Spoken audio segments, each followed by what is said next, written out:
धनज कुमार चरित्र का आख्यान चल रहा है और धनज कुमार ने 1000 रुपये के अंदर वह देवी लिखित पत्र ले लिया था और एक चुगलखोर ने उसके पिता के पास शिकायत कर ली और पिता का पारा चढ़ जाता है। पिता क्रोध में आ जाते हैं और गुस्से में उसको बुरी तरह से फटकारते हैं और फटकारने के साथ साथ उसे घर से निकलने का बड़ी विचित्र स्थिति होती है। इकलौता बेटा था और कुछ पैसों के लिए बेटे को घर से निकलने का कह दिया और बेटे से कोई जानकारी भी प्राप्त नहीं की, पूछा भी नहीं क्या है, क्यों खरीदा है। और सीधा,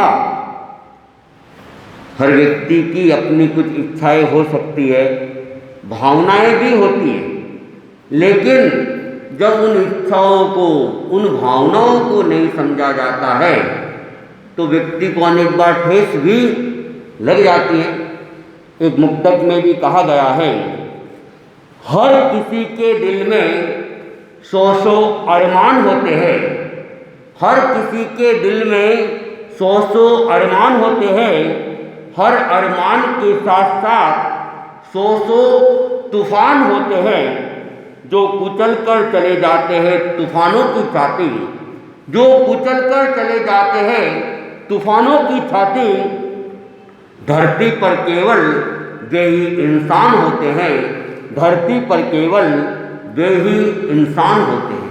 तो धनज कुमार के भी अपने अरमान थे, लेकिन उन अरमानों के साथ बीच में क्या आ गए, एक तूफान आ गया और उसको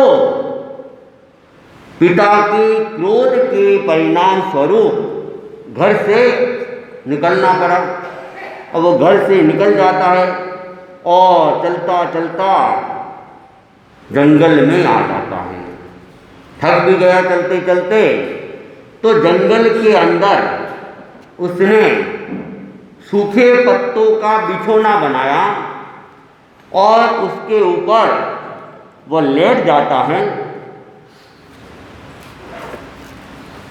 कर्मों की कैसी माया है, कर्मों की कैसी माया है, नर कौन समझने पाया है, नर कौन समझने पाया है, कर्मों की कैसी माया है, कर्मों की कैसी माया है। चल एक शिकारी आता है, चल एक शिकारी आता है, पर वह शिकार न पाता है, पर वह शिकार न पाता है। अंधेरा निसी में छाया है, अंधेरा निसी में छाया है, कर्मों की कैसी माया है, कर्मों की कैसी माया है। यह बदल रहा जब करवट है, यह बदल रहा जब करवट है, होती पत्तों की आहट है, होती पत्तों की आहट है, पशु जाना बाण चलाया है, पशु जाना बाण चलाया है, कर्मों की कैसी माया है, कर्मों की कैसी माया है। वह धनद पैर में लग जाता, वह धनद पैर में लग जाता, चल शीघ्र शिकारी फिर आता, चल शीघ्र शिकारी फिर आता, मन में भारी पछताया है, मन में भारी पछताया है, कर्मों की कैसी माया है, कर्मों की कैसी माया है, नर कौन समझने पाया है, नर कौन समझने पाया है, कर्मों की कैसी माया है, कर्मों की कैसी माया है। अब वह धनज कुमार थका हुआ था, जंगल के अंदर पत्तों का बिछोना करके सो जाता है और वह जो कुछ उसके साथ घटित हुआ था उसको धीरज के साथ अपने मन को समझा रहा है और अपने पिता के प्रति रोष नहीं ला रहा है और दोष अपने ही कर्मों को वह दे रहा है। इस प्रकार वह चिंतन करते करते सो रहा था और उस दिन क्या है, जंगल के अंदर एक शिकारी आया हुआ था, पशुओं का शिकार करता था और उसी से अपनी आजीविका चलाता था। लेकिन वह दिन उसके लिए ठीक नहीं था, भाग्य उसका अनुकूल नहीं था। दिन भर श्रम करने के बाद भी उसको कोई पशु नहीं मिला, कोई शिकार नहीं मिला और सुबह से लगाकर शाम हो गई, रात होने लगी, अंधेरा छा गया, लेकिन अभी तक कोई शिकार उसके हाथ नहीं आया। और इतने में क्या होता है, अंधेरे के अंदर ही वो जो धनज कुमार सो रहा था और धनज कुमार के नीचे सूखे पत्ते थे और उसने क्या किया, नींद तो आ रही थी, चिंतन में चल रहा था, करवट ले ली और जैसे ही करवट ली वे सूखे पत्ते चूर चूर होने लगे और कड़कड़ की आवाज आने लगी और वो शिकारी ने देखा कोई न कोई पशु यहाँ होना चाहिए। बंदे रहा था, अंधेरे में कुछ दिख भी नहीं रहा था और शिकारी जो था वह शब्दवेदी बाण को चलाना जानता था, तो उसने शब्द को सुना और अंधेरे में ही तीर चला दिया और वो तीर चलता है, जहाँ से शब्द आया था वहाँ तीर चलाया और वह तीर धनज के पैरों के अंदर लग जाता है और वह शिकारी शीघ्रता से चलते चलते भागते भागते जहाँ उसने जितनी दूरी तक तीर चलाया था वहाँ पहुँचता है और प्रकाश करके देखता है तो क्या हुआ कि वहाँ तो कोई पशु नहीं, मनुष्य है और उसका जो तीर था वह मनुष्य के पैर में लग गया था। अब वो शिकारी को बड़ा दुख होता है, बड़ा पश्चाताप होता है, मेरे से ये अनजाने में गलती हो गई। शब्दवेदी बाण होता ही ऐसा है, आदमी या कोई दिखता भी नहीं है, केवल शब्द की आवाज सुनाई देती है और उस दिशा में उतनी दूरी तक तीर चला लिया जाता है और उन लोगों का निशाना भी अचूक होता है। हम इतिहास में पढ़ते हैं, सुनते हैं, भगवान राम के पिता महाराजा दशरथ वे भी शब्दवेदी बाण को चलाना जानते थे और वे भी शिकार के शौकीन थे। एक दिन शिकार के लिए चले गए और श्रवण कुमार अपने माँ बाप की प्यास को बुझाने के लिए नदी से क्या पानी लेके जाने वाला था पानी भर रहा था, और घड़े में जैसे पानी भर रहा था तो पानी के बुदबुदे की आवाज़ दशरथ ने दूर से सुन ली, और उन्होंने उस शब्द को सुन के, उन्होंने देखा नहीं कौन है कौन नहीं है, उन्होंने देखा कोई पशु पानी पी रहा होगा, और दूर से ही शब्दवेदी बाण चला दिया। और बाण क्या चलाया, वो बाण तो श्रवण कुमार के लग गया, और जोर से चित्कार निकली, और जैसी चित्कार की सुनी दशरथ जी घबराए, अरे ये क्या हो, ये तो कोई मनुष्य है, और मैंने किसी मनुष्य का शिकार कर लिया। और वे भी पछताने लगे, और वे नजदीक आए और उन्होंने अपनी गलती की क्षमा भी मांगी। श्रवण कुमार तो ठीक है, उसने उसे माफ भी कर दिया और कहा, मेरे माँ बाप कैसे है, आप तो ये घड़ा ले जाओ और उनको पानी पिला देना, उनका मैं एकमात्र बेटा हूँ और उनकी सेवा मेरे जिम्मे थी, लेकिन अब मैं जा रहा हूँ तो मेरे पिता को आप, मेरी माता को आप संभाल लेना। कहते हैं फिर उनके श्रवण कुमार के माता पिता ने श्राप भी दे दिया दशरथ को कि जिस तरह बेटे के वियोग में आज हम तड़प तड़प के मर रहे हैं, वैसे ही आपको भी तड़प तड़प के मरना होगा। ऐसा सनातन रामायण के अंदर वर्णन आता है, जैन रामायण में ऐसा वर्णन शायद नहीं है। तो महाराजा दशरथ शब्दवेदी बाण को जानने वाले थे, और यहाँ नज़दीक में ही अजमेर के महाराजा थे पृथ्वीराज चौहान।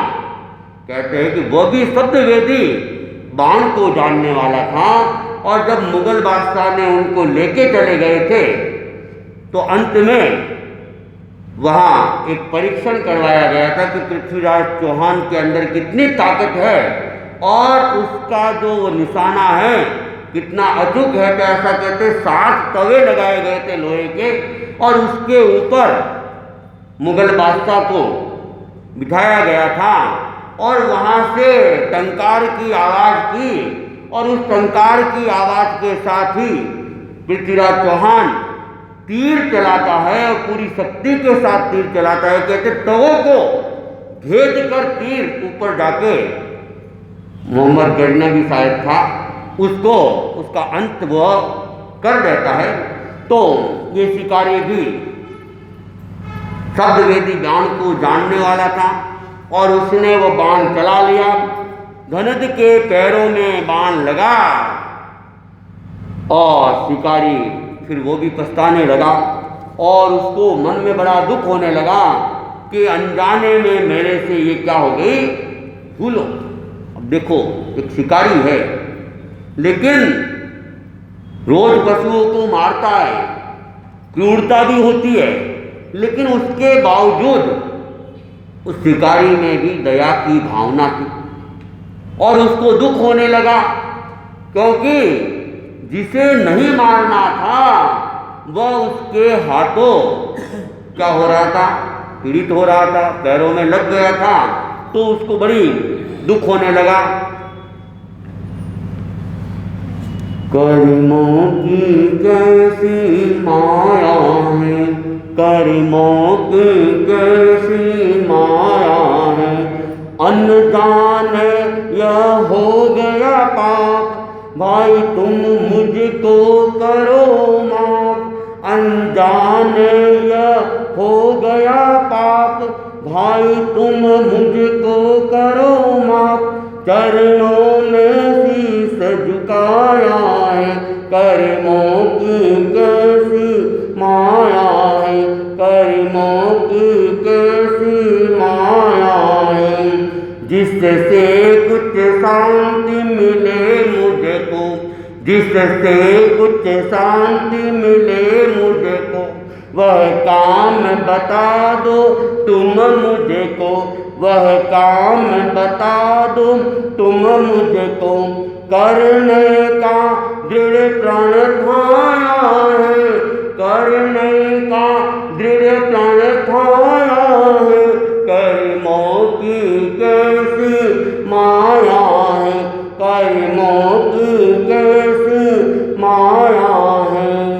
कह रहा धनद मृग या छोड़ो, कह रहा धनद मृग या छोड़ो, तुम दया धर्म से दिल जोड़ो, तुम दया धर्म से दिल जोड़ो। यह शांति मंत्र बतलाया है, यह शांति मंत्र बतलाया है, कर्मों की कैसी माया है, कर्मों की कैसी माया है। नर कौन समझ नहीं पाया है, नर कौन समझ नहीं पाया है, कर्मों की कैसी माया है, कर्मों की कैसी माया है। तो अब वह शिकारी धनद कुमार के नज़दीक आता है, पश्चाताप करता है और उसको कहता है, अनजाने में मेरे से ये पाप हो गया है। मैंने तो पशु जानकर तीर चलाया था, लेकिन ये तीर आपके लग गया, मेरी ये गलती हो गई है, आप मुझे क्या है माफ़ कर दो। और वो उनके चरणों में गिर जाता है, पैरों में सिर टिकाता है और बार बार अपनी गलती को दोहराकर माफ़ी भी वह मांग रहा है। और वह कह रहा है, आप मुझे कोई काम बता दो जिससे मेरे मन को कुछ शांति मिल जाए और इस पाप का पश्चाताप हो जाए। मैं आप जो भी कहोगे वह पूरा काम करूँगा, ये मेरा दृढ़ निश्चय है। आप मुझे थोड़ा सा अवसर दो और मुझे पश्चाताप का एक मौका दो। तो वह धनद कुमार, वह भी धर्म से ओतप्रोत दिल वाला था, उसके भीतर में दया की भावना थी और उसने भी चिंतन किया, मेरे अपने कर्म है, शिकारी तो क्या है, एक निमित्त मात्र है, मेरा ही समय ठीक नहीं चल रहा है, इसलिए पिताजी नाराज हो गए और पिताजी ने मुझे घर से निकाल दिया। अब घर से निकल के आए तो फिर ये नई आफत और आ गई और ये पैरों के अंदर क्या लग गया, तीर लग गया।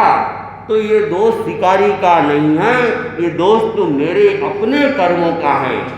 और ये सोच के शिकारी के प्रति कोई दुर्भावना वह नहीं ला रही। इसे कहते हैं एक तरह से सम्यक दृष्टि।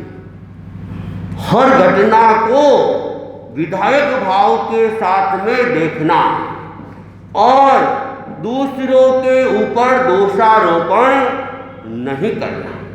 तो धनद कुमार ने भी शिकारी को बुरा भला भी नहीं कहा और शिकारी के दोष भी नहीं देखे और अपने ही कर्मों के दोष देखे। और जब शिकारी कह रहा है कि आप मुझे कोई काम बताओ ताकि उस काम को करके मुझे अपनी गलती का पश्चाताप करने का अवसर मिल जाए, तो धनद कुमार वह कह रहा है कि तुम एक काम कर लो, ये जो मृगिया है, ये आखेट है, ये शिकार है, उस शिकार को तुम छोड़ दो और जो ये पशु पक्षी, मुक्त पशु पक्षी जो अपने दुख को बता नहीं सकते हैं, उन्हें तुम मारना छोड़ दो और तुम अपने आप को दया धर्म के साथ में जोड़ दो। शास्त्रों के अंदर भी कहा गया है, दया धम्मस्य मूलो अर्थी, कि दया क्या है, दया धर्म का मूल है। जितने भी प्रकार के धर्म हैं, चाहे वो सत्य हो, चाहे वो अचौर्य हो, चाहे वो ब्रह्मचर्य हो, चाहे वह अपरिग्रह हो, उसका कोई मूल है तो वह है दया धर्म। और दया के बिना धर्म हो नहीं सकता है। और यहाँ तक कि धर्म के लिए क्या कहा गया कि सम्यक्त्व का होना जरूरी है। तो सम्यक्त्व कब होगा? जब मन में अनुकंपा होगी, पाप कर्म से जीव भयभीत होगा, ये अनुकंपा की भावना हो, दया की भावना हो, तो सम्यक्त्व टिक सकती है।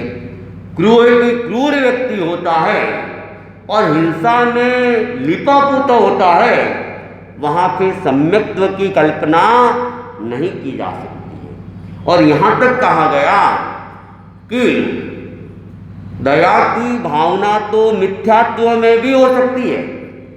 एक मिथ्यात्वी धर्म को जानता नहीं है, लेकिन फिर भी उसके मन में दया की भावना हो सकती है। लेकिन बिना दया के सम्यक्त्व कभी नहीं हो सकती है।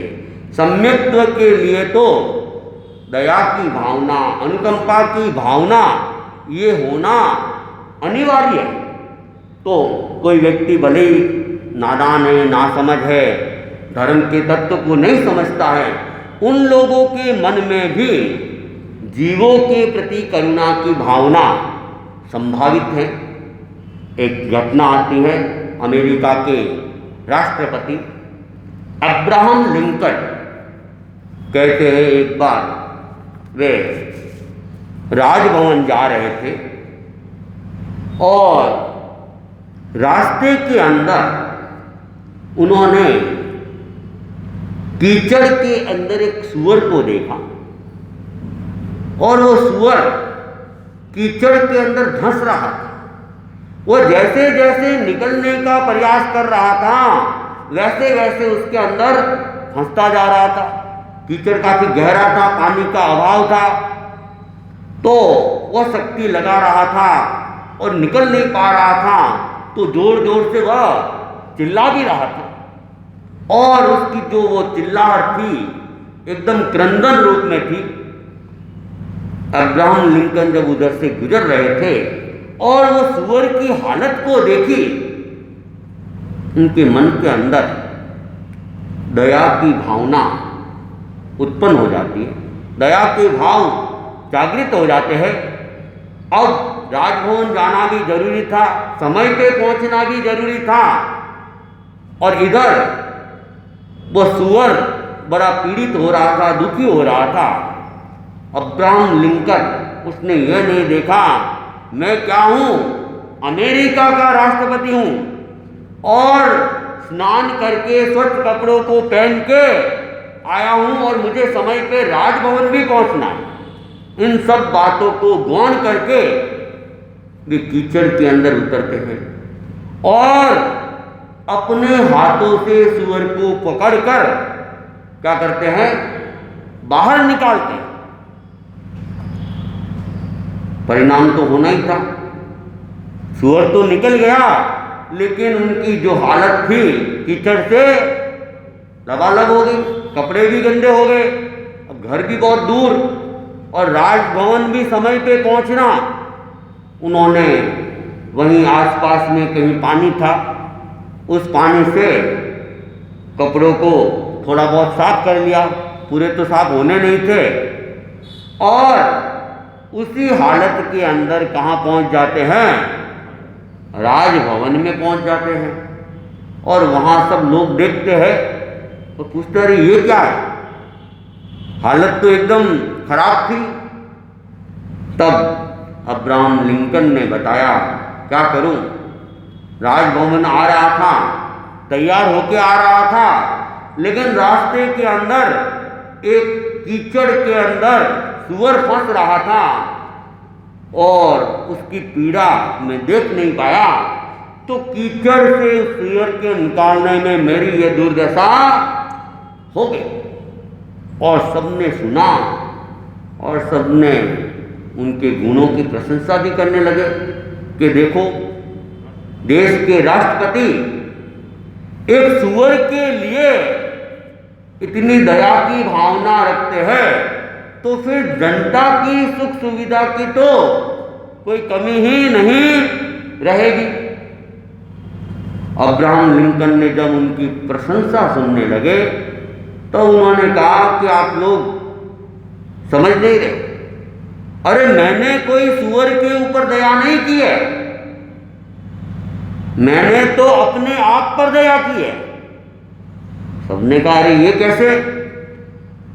तब उन्होंने कहा कि जब मैंने सूअर को उस हालत में देखा तो मुझे क्या हुआ, बड़ा दुख हुआ, बड़ी पीड़ा हुई, और मैं अपने उस दुख को मिटाने के लिए, अपनी उस पीड़ा को मिटाने के लिए मैंने सूअर को बाहर निकाला। तो सोचो, मैंने सूअर पे दया की या अपने आप पर दया की?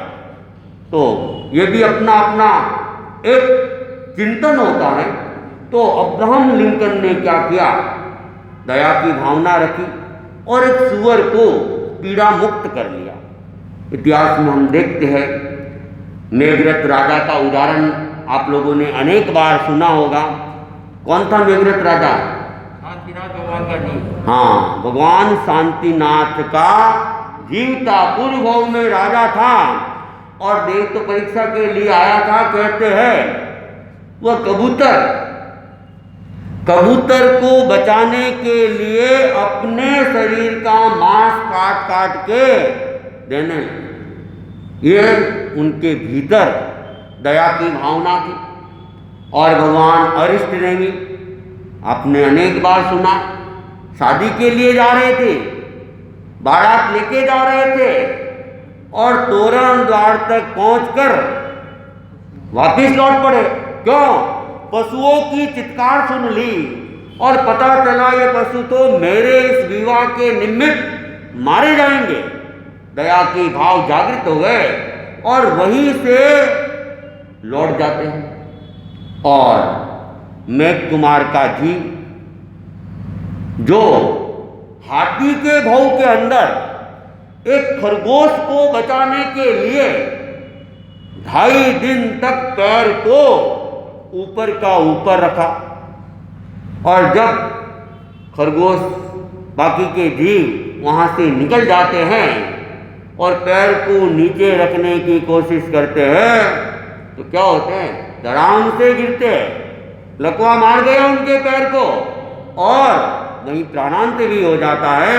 और वहां से उस दया की भावना से कहते हैं देवगति में गए और फिर मनुष्य के रूप में, मेघ कुमार के रूप में वे पैदा होते हैं। और मैतारी मुनि का भी उदाहरण आप लोगों ने अनेक बार सुना होगा। मैतारी मुनि भिक्षा के लिए गए, स्वर्णकार के यहाँ गए और सोने के जो जौ थे क्रौंच पक्षी उठा के ले गया, जौ समझ के ले गया।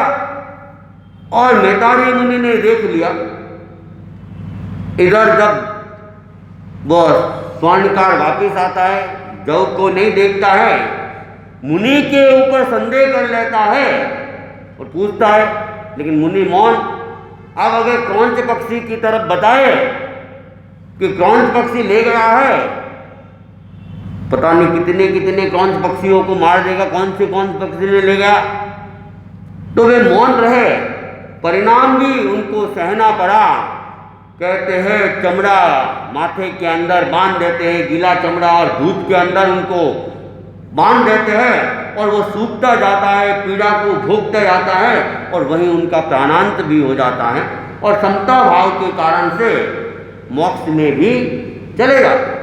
तो ये दया की भावना मैतारी मुनि में थी कि मौत को भी अंगीकार कर लिया, लेकिन क्रौंच पक्षी ले गया ये उन्हें नहीं बताया। बाद में तो उन्हें पता भी चल जाता है, सब कुछ घटना लंबी है। तो धर्म क्या है? दया के अंदर है। और जो व्यक्ति धार्मिक होता है वह फिर कैसी भी घटनाएं हो जाए, कितनी भी घटना घट जाती है लेकिन धर्म से हटता नहीं है। और इसीलिए कहा गया है, आचार्य तुलसी ने गीत में भी लिखा है, धर्म पर धर्म रुचि कुर्बान, चढ़ाए संत 500 प्राण। धर्म पर धर्म रुचि कुर्बान, चढ़ाए संत 500 प्राण। अड़िगता मुनि में तार समान, वक्त पर बतलाना है वीरों का काम। अड़िगता मुनि में तार समान, वक्त पर बतलाना है वीरों का काम। धर्म पर डट जाना है वीरों का काम।